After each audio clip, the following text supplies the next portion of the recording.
Hi guys, Karen here. Hi guys, welcome back to another Conversations with Karen and Maya. I'm Karen. And I'm Maya. And today, as you can tell from the title, we are talking about making friends in adulthood. And while I did say I think it was the last video that, we wanted to get started in topics that like some deeper topics and get that conversation flowing. So this is the start of that, especially as we enter into the Valentine season, getting into the topic of relationships in all its forms, whether it's friendship, family, that sort of thing. So our first one is making friends in adulthood. I know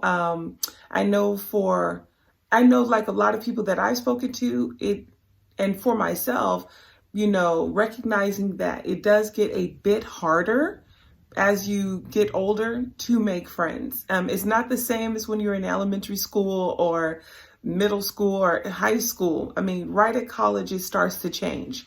And I'm like, am I the only one who's noticed that? Or, so we're going to get into that topic today. Hey, Maya. Hi. How are you doing today? I'm very sleepy, but yes. How's classes going? How are your classes going? They're going. What? I will be thrilled when the classes are finally at their end. I'm fighting senioritis, like something crazy. So for those who don't know, what senioritis are you talking about? Senioritis. No, I mean, where are you at in your journey? No, you have to define senioritis because some people don't know. So senioritis is the inflammation of being a senior. That's what itis means. Basically, it's according to Maya. No, that's literally what it means. But basically, you're at the end of your trek. You're done. You're this close to the finish line, and you've already taken all the classes. You've already done all the work. And honestly, you're tired. You're done. You don't want to do it anymore. That is what senioritis is. But you have to keep going because though you are a couple inches from the finish line, you still have to make it to the actual end of the finish line. Otherwise, you won't graduate. So for those who don't know, Maya's not 16. So there are some people out there who still think she's a teeny bopper. So Maya, would you like to tell the people where you're at in your journey? Look at her looking confused. Like seriously. Well, actually, I'm honored because I have to wear a mask when I go out, and someone asked me if I was 25, and I was like, and then I was like, "My wearing a mask, people can't see half your face." So thank you to everyone who thinks I'm 16. I remember two guys came in to put our oven in, and they asked me what high school I went to. And it was funny because you know how you could have been like being charismatic or flirting, but they were like, "What high school do you go to?" And I was like, "Well, that blew that out the water." And that happened in 2020, and I was like, I'm not a high school student. I'm 20. I age with the years. I am a 200s baby. We are part of the Gen Z. 2000s. 2000s? What did I say? 200s. It's the same difference. 2000s baby. So we age with the years. We are part of the Gen Z, but I do not claim most of them.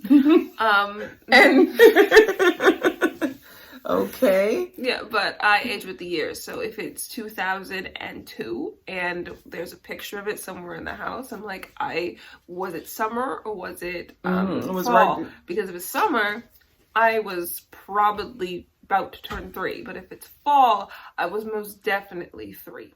No, you said if it was 2002, you'd be 2. Yeah, sorry. Okay, so I wanted to... But I had a comment about making friends when you said it's not elementary anymore. In elementary school, you make friends in such a cute way. You walk up to someone on the playground and they're playing with a stick, and the stick kind of looks not at all like a elephant, and you're like, "Hi, I really like your stick," and then that person's like, "Oh my word, you do?"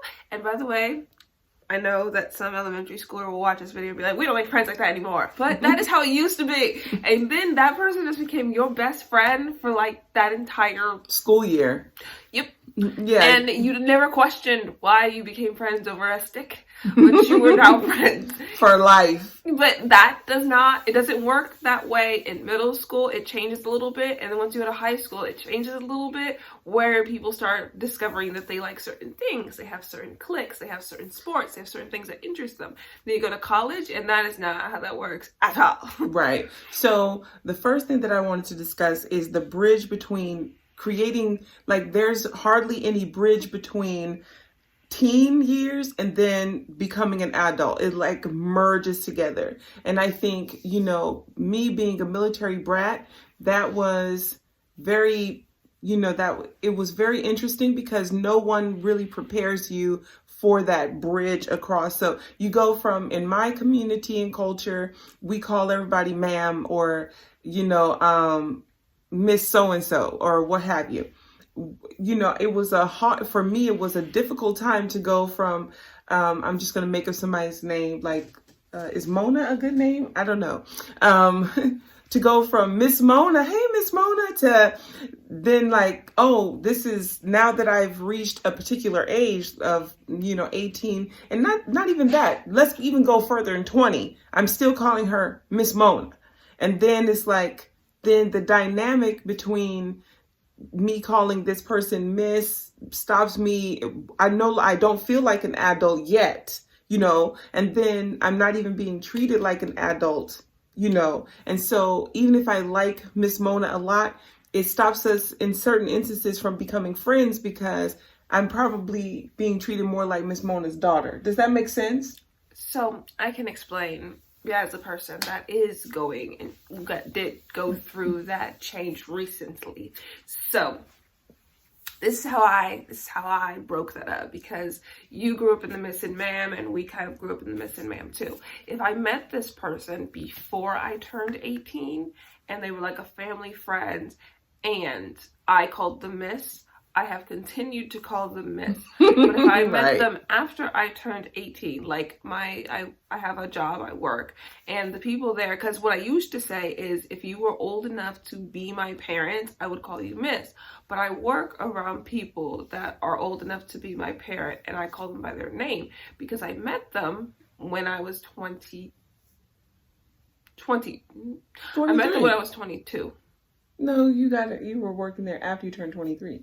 No, I started there in July 1st. Yeah, and then you had a birthday. Yeah, so I've been working there since I was 22. So to me, these people are my colleagues. They're not Miss and Ma'am.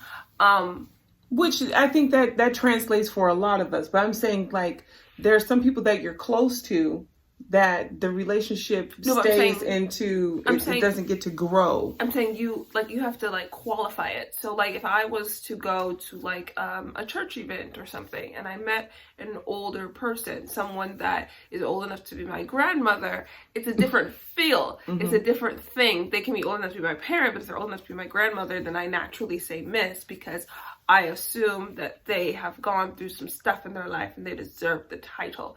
I don't use ma'am as much anymore, because I recently learned that people don't exactly like the honorific of ma'am. It makes them feel old, but if you call people Miss, then they prefer it better. Yeah, well, the last thing I'll say about this phase is, I think, we all can do a better job of helping young people bridge the gap from But teen. How do you help someone? How do you help? Well, I think it's preparation, really, of, how do you see yourself as you become a young adult? How do you see yourself in that role? And then how do you see others? And I think in that way, some of those people who were your mentors when you were younger then become friends. Don't you think so? I think you have a good example of that. I have a mentor, but I call her Miss. Yeah, but y'all are friends, though. Yeah, we're friends. Mm-hmm. Yeah. I think a lot of us have mentors who have become friends once we... But funnily enough, I kind of made her my mentor. She wasn't really asked. No. Yeah. It's funny because as I joked about the elementary school, I was not in elementary school when I met her. I believe I was in middle school.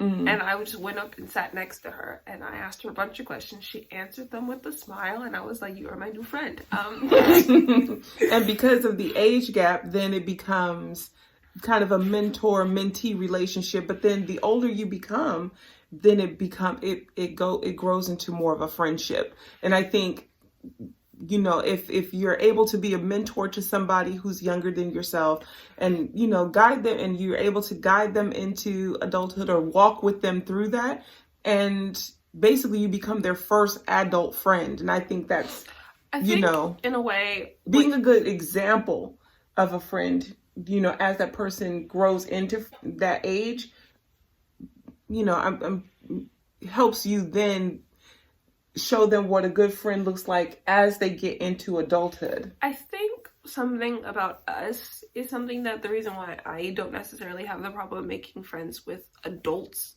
older than me, not people my own age, but people older than me, is because when we were younger, people used to joke that we could carry a conversation with anyone because we were homeschooled and we had to go to the events, and people could be your age, they could be like 5 years older than you, and so you kind of had to go to their level.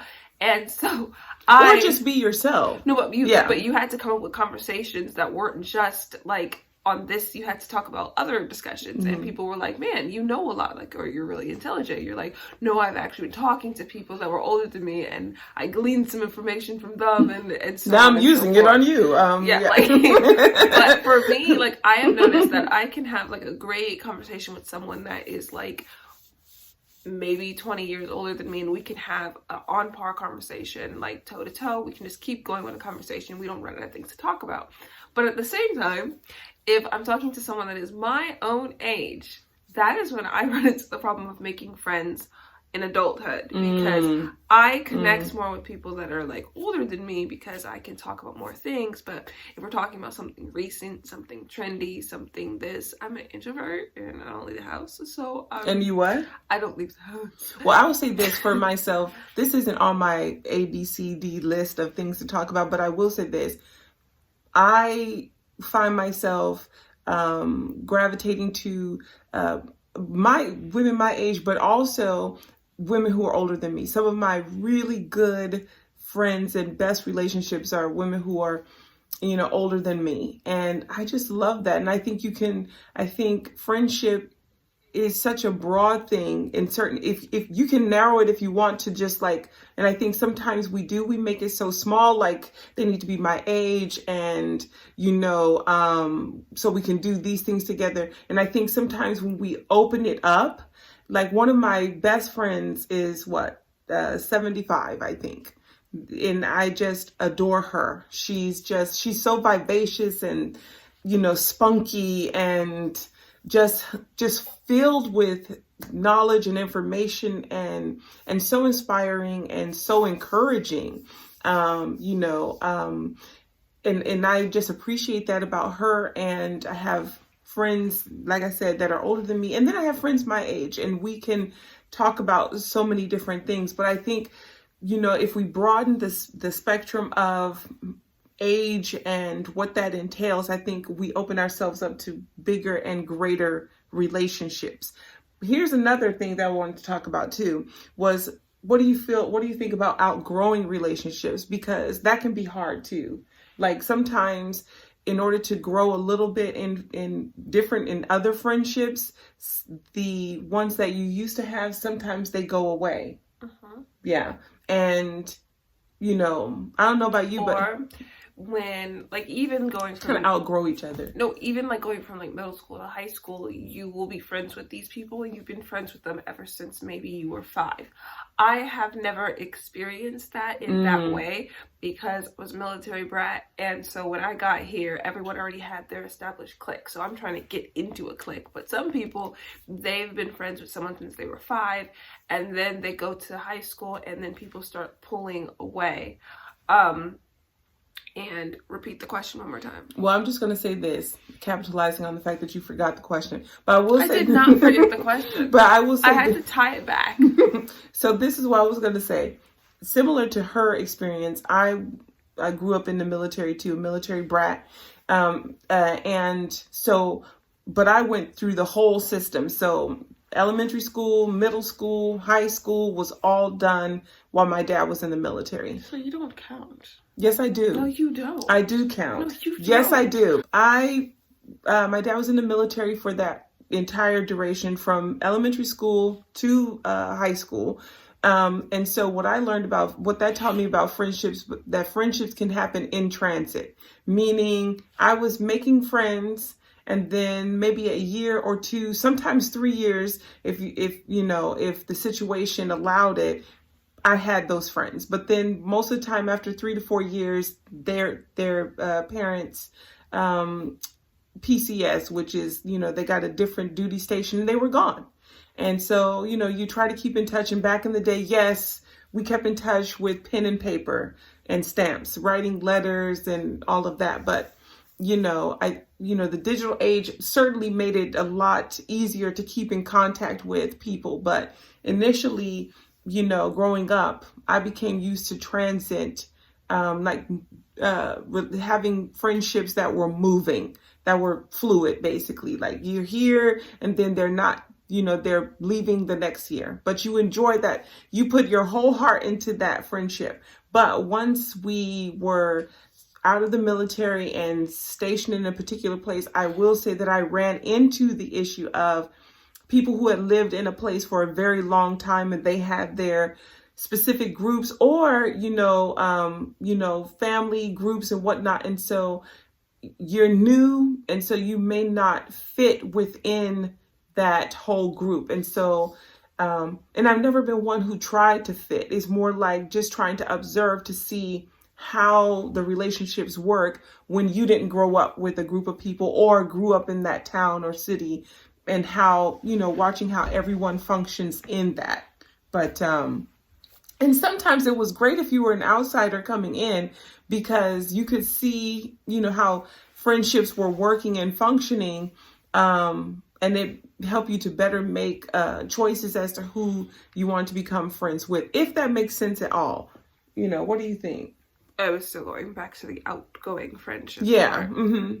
No, but as I was saying, and then you go to high school, and then people come up with different things that they're interested in, and then you have to come up with a decision. Like, I haven't talked to this person in a minute. We don't have anything in common. We argue a lot about the fact that we want to go do this, and they want to go do this because they have this experience. And then you sometimes in high school, you just kind of keep it. You keep the friendship because, you only have a certain amount of friends in high school. But then when you go and you leave high school and you're not in this space for 7 hours without able to leave people, then you, the world branches out. You might go to different universities, and then you have to try to maintain this friendship. And maybe you did have a lot of common in high school, maybe you didn't, but in my experience, I think I was the type of person that was really friendly. So I had a lot of acquaintances and a lot of friends in high school.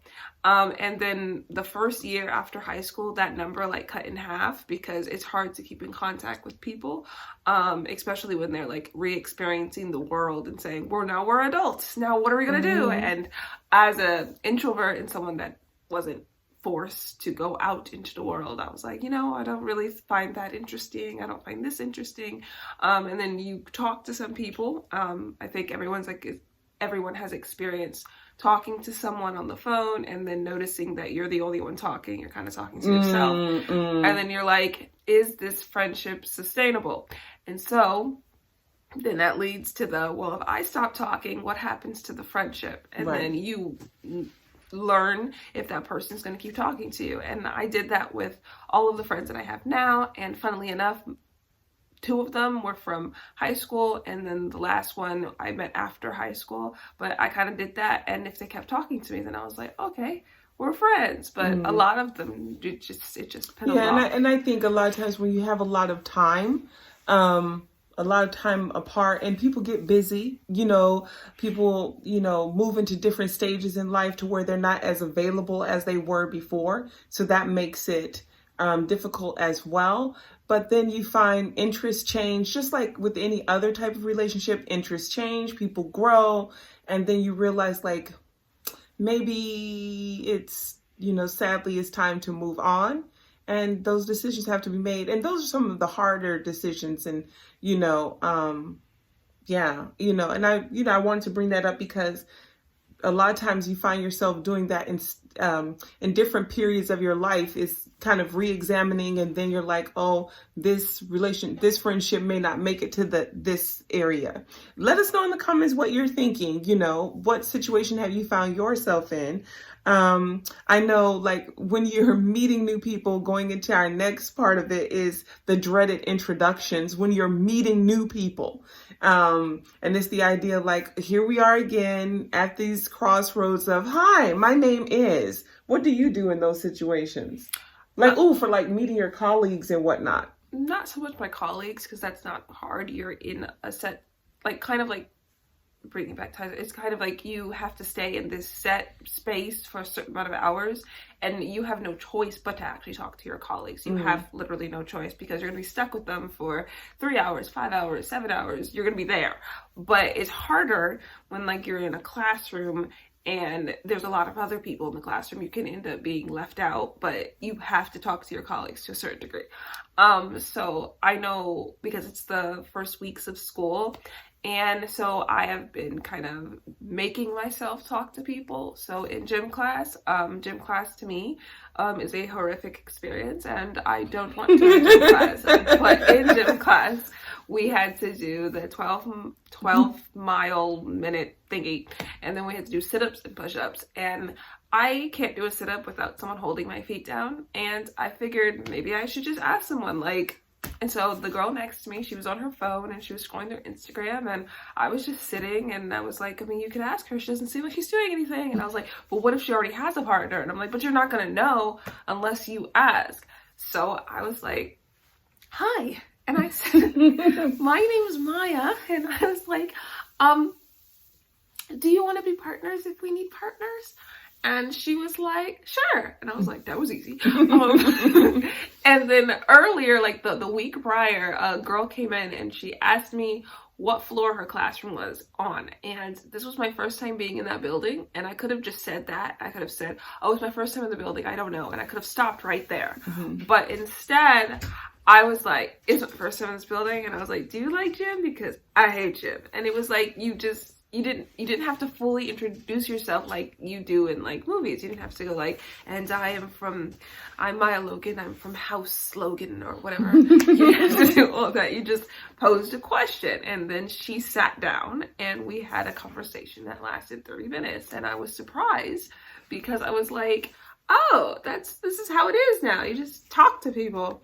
And I told her I was nervous because I didn't have any friends in the class, and she ended up not actually being in my class, but she was also nervous because she was a transfer student like I was, and she didn't know anyone either.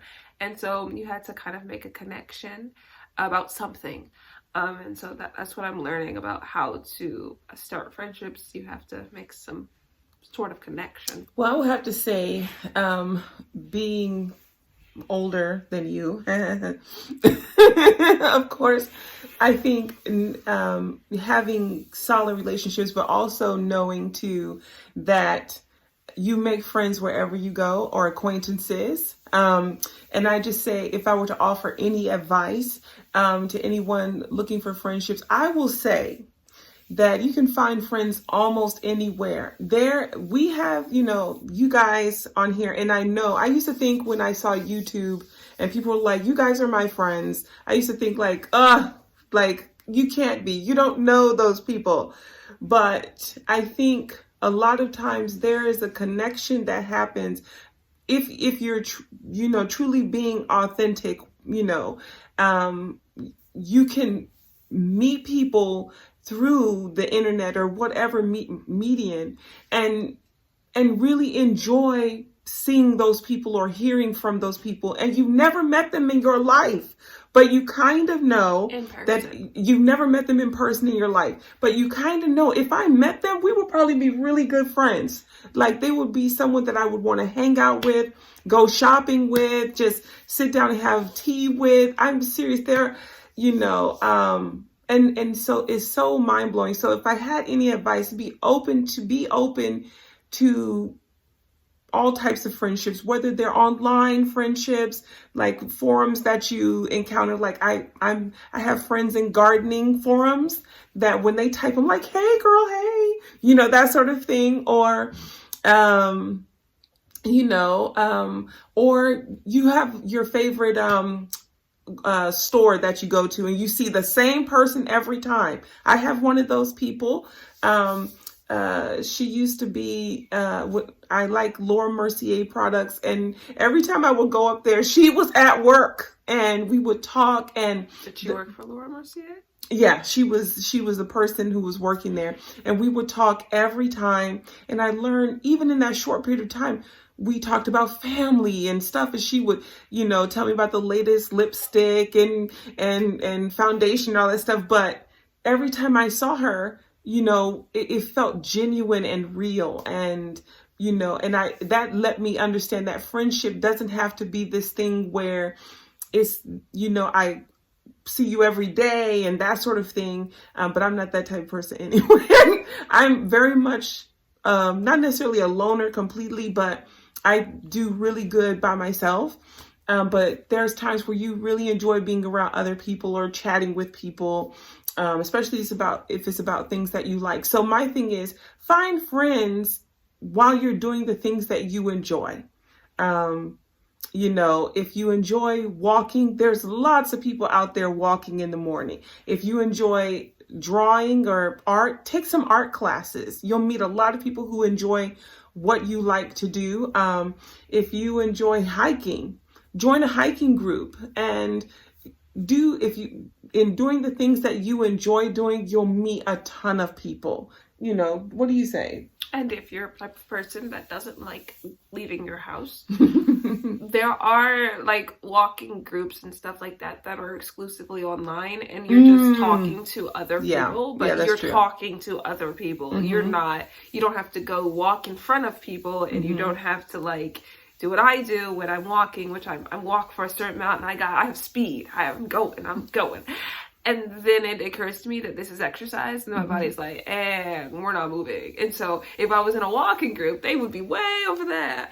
I think we found out, during in 2020, people get really lonely. You know what I'm saying? And so friendship, having friends nearby or friends online or people that you can talk to or whatnot and share your lived experiences with is so important. And so I say, if you are in that stage where you're looking for friends or you don't have that many friends or people who don't have that many friends, and be inclusive, and if you are looking for friends, like I said, be yourself. That's one, because you're the best you, and and then people will get to know you personally, your authentic self, and then do the things that you love, and you'll meet people around that, who enjoy what you do. For instance, being at the farmers market has been incredible because all those people out there, they love, gardening or, they're farmers or whatnot. So, it's amazing how you can quickly really enjoy someone else's company just because you all are enjoying you have the same type of passions and enjoyments. But let us know what you guys think in the comments below. I'm looking forward to even more, conversations and whatnot. What about you, Maya? I'm looking forward to conversations, but I'm also looking forward to the replies and comments of people that also experience the same thing. Yeah, let us know in the comments below, because this is something that's trending and I didn't even realize until after I decided on the topic. And I thought wow, okay, right, wow. Everybody feels it in some way, shape, fashion, or form. But let us know what you think in the comments below, and we will see you guys in the next one. Bye!